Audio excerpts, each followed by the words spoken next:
श्री राजू शुक्ला जी।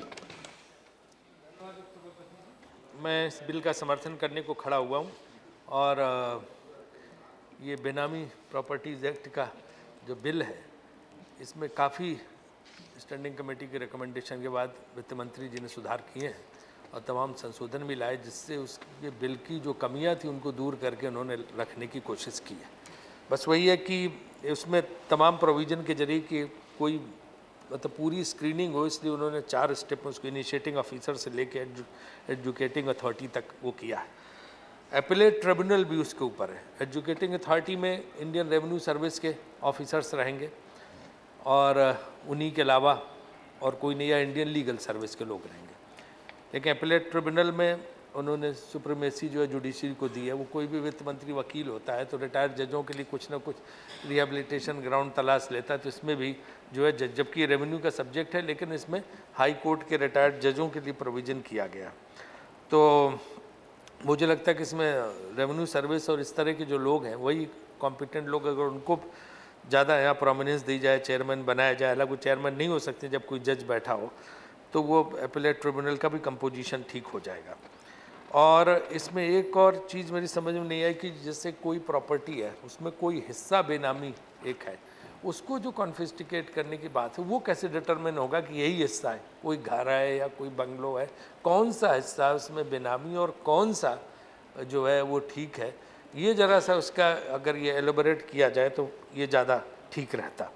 और बस मंत्री जी की नीयत ठीक है, उन्होंने इसमें काफ़ी सुधार किए, लेकिन जो नरेश जी कह रहे थे मुझे भी लगता है कि इसका कहीं जो है हैरेसमेंट लोगों का न शुरू हो जाए और इसका मिसयूज करके जो लोग, क्योंकि इनिशिएटिंग ऑफिसर के हाथ में काफ़ी पावर्स रहेंगे, उसमें कहीं लोगों को तंग करना और उसके ज़रिए लोगों को परेशान करना, क्योंकि वो बड़ा ये नहीं कि कौन बेनामी प्रॉपर्टी कौन नहीं, इसको डिटरमिन करना, इसके बारे में पता लगाना बड़ा मुश्किल काम है। तो ये जो है एक इसका प्रकाशन लेना पड़ेगा, क्योंकि बाद में सब चीज़ें अधिकारियों के हाथ में चली जाती हैं और वो अपने ढंग से करते हैं, तो वो कहीं हरेसमेंट लोगों का नष्ट हो। क्योंकि जो एंटरप्रेन्योर है, जो बिजनेसमैन है, जो इंडस्ट्रियलिस्ट है, जो थोड़ा बहुत ये कर रहा है, वो तो वैसे ही जो है इस समय चारों तरफ से मार मची हुई है। ये जो काला धन का भूत सवार हुआ है सर के ऊपर, वो बिल्कुल ठीक कह रहे हैं, सरकार के ऊपर। ये समझ में नहीं आ रहा कि इसका मतलब क्या है।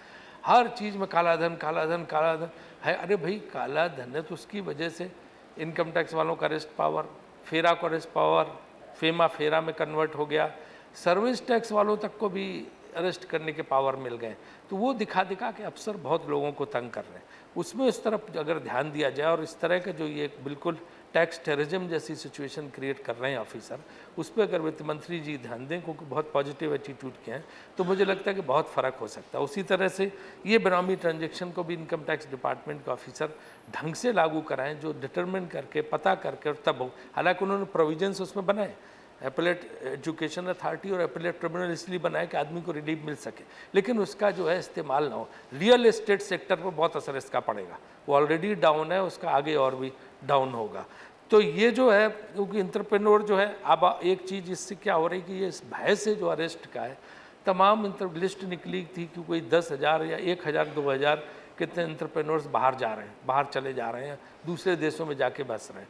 अब होता क्या है कि बाहर से जो पैसा आएगा वो आएगा, लेकिन होता क्या है कि जब कोई अपने बेटे को बाहर भेजता है तो 50 करोड़ देता है कि मकान खरीद लो, 50-100 करोड़ देता है कि अपना बिजनेस स्टैब्लिश करो, तो वो सब पैसा तो इंडिया से बाहर जाएगा।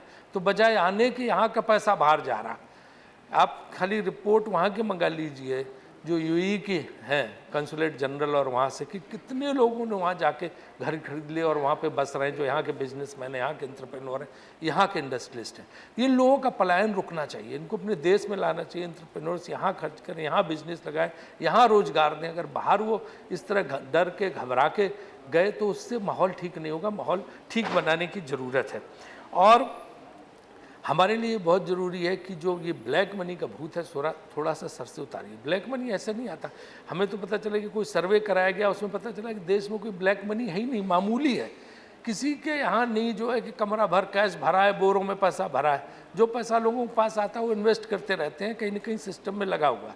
तो ये जो है वो भी आज मंत्री जी स्पष्ट करें कि भाई ब्लैक मनी है क्या, पहले तो उसकी डेफिनेशन तय हो, फिर जो ठीक है चुनाव के लिए ठीक था, चुनाव जीत लिया ब्लैक मनी पे, लेकिन है क्या एक्चुअली पता चलना चाहिए। दूसरे क्या बहुत तादाद में ब्लैक मनी है, जैसी लाखों करोड़ बोलते हैं बाबा रामदेव जी, ये सारे लोग जो है नोट एनजीओ लिख लिख के देते, वो है लाखों करोड़ ब्लैक मनी कहाँ, और देश में विदेश में कहाँ है उसका पता तो चलना चाहिए। अगर है, मेरे हिसाब से देश में ऐसा कुछ भी नहीं है, मामूली सा हो सकता है 2-3-4%, लेकिन उसकी वजह से उसका हुआ हंगामा पॉलिटिकल तमाशा इतना है कि उसके वजह से लोगों ये सब कानून बन रहे हैं और लोगों के हरेसमेंट का बहुत बड़ा साधन अफसरों के हाथ में जा रहा। तो इसलिए जो है इसको रोकना पॉलिटिकल लीडरशिप का काम होता है। मुझे उम्मीद है कि पॉलिटिकल लीडरशिप जो है इस पर ध्यान देगी, चूँकि वित्त मंत्री जी स्वयं बहुत पॉजिटिव एटीट्यूड के व्यक्ति हैं, वो इस तरफ ध्यान देंगे और इस तरह की लगाम लगाएंगे कि ये हैरेसमेंट तो ये न हो, और लोगों का जो पलायन है उद्योगपति व्यापारियों का, एंटरप्रेन्योर्स का, रोजगार देने वालों का, वो रोके। बहुत बहुत धन्यवाद।